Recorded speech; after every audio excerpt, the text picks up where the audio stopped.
Namaste, dear friends.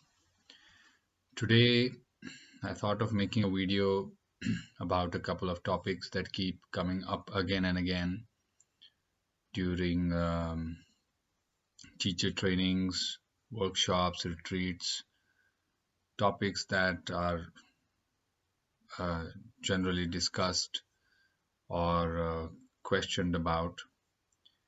These two topics also are a subject matter of a lot of articles, lot of debates on social media. So I want to bring to light some um, points on these topics.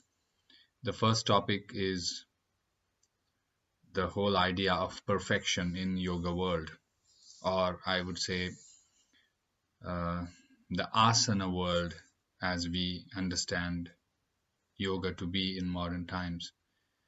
Um, I've seen many students, many even yoga teachers give themselves a very hard time in pursuit of chasing something that they understand as perfection. Perfection of an asana, perfection of a body, perfection of alignment, or whatever it may be. Now, a few things from a general holistic yoga point of view. Yoga as a science of self transformation, as a solution, as a upaya to reducing and eliminating our sorrow and sufferings, understands that the only perfection that exists is the perfection of the soul or the perfection of the true self. Any other perfection is not up to par to that of the perfection of the soul. There is no perfection in the material world that includes our body. So, from the yoga point of view, looking for perfection in the body is uh, is a dream. No body is perfect in the sense everybody is perfect in themselves. Perfection is an idea in our head. Perfection about material, sensory things and pursuits is just our perception. And that's why no matter how much we try to chase perfection in body, we will never reach the perfection because there is no standard idea of perfection. That is why the yogis and the seekers should not get too attached to the idea of perfection of the body, to the idea of perfection of an asana, idea of perfection of alignment. These things are very relative. They come under the purview of relative world, and an asana will be perfect for one person. The same asana may not be perfect for the other person. So there is no standard definition of perfection. It is purely relative. The more we get attached to the idea of perfection in the body, the more we will trouble ourselves, the more we will abuse ourselves. And I have seen and met many yoga students and teachers whose life has become miserable because of chasing this idea of perfection. So, friends, please understand, if you really want to chase perfection, chase the perfection of the self, the true self. Anything in between, your mind, your breath, your body, anything, any of these rungs will never be perfect, but they will be comfortable. They can be manageable. They can be steady. So look for cultivating variables like steadiness, peace, contentment, instead of pushing yourself towards a variable which is very, very strongly defined as perfection. The only perfection is a perfection of the soul.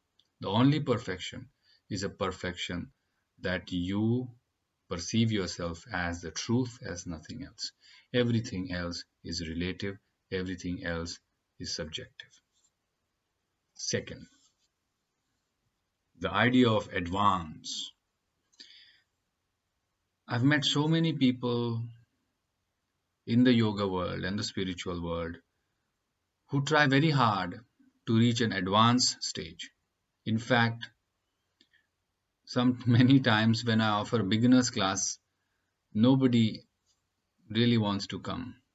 But when I offer advanced class, there are many people who may be beginners, but they consider themselves as advanced. There is a very, very strong attempt to qualify ourselves as advanced in our spiritual or yoga world. And for some reason, this definition of advance includes complexity. Means if I do something complex, if I do something difficult, if I do something uh, that others cannot do easily, I can qualify myself as advanced. This is a reflection of our practical educational conditioning. As far as I understand, spiritual advancement is in simplicity and not in complexity. If you consider yourself spiritually advanced, then your life should become simple, simpler and simpler. Advancement of yoga is not in quoting scriptures. Advancement of yoga is not in doing contortions. Advancement of yoga is not depriving yourself of food and sleep and doing some weird tapasyas. As far as I understand, advancement in yoga is gauged by how openly you embrace life, by how easily you uh, regulate life challenges. Advancement is about how content you are, no matter what difficult situation life puts you in. The way we manage, the way we handle our life shows our advancement in yoga and in spiritual life. Our advancement is not about doing difficult things, doing complex things. So the definition of advancement in spirituality is very different than definition of advancement in our practical world. So I hope I have clarified a little bit, and I hope yoga seekers and spiritual seekers don't uh, strain themselves in trying to fit into the ideas and perception and ideologies that are created by masses in general. Both the idea of perfection and idea of advanced are very, very heavily dictated by public opinion. But you are an individual in yourself. You, through your self awareness, can understand what is perfect for you and what is advanced for you. And this will come only when you do your sadhana, only when your only when your yoga allows you to move inward and establish that unshaken clarity, that unshaken contentment and peace of mind with which you will accept yourself the way you are and not crave to fit into a box that some others have created. I hope this helps. Thank you.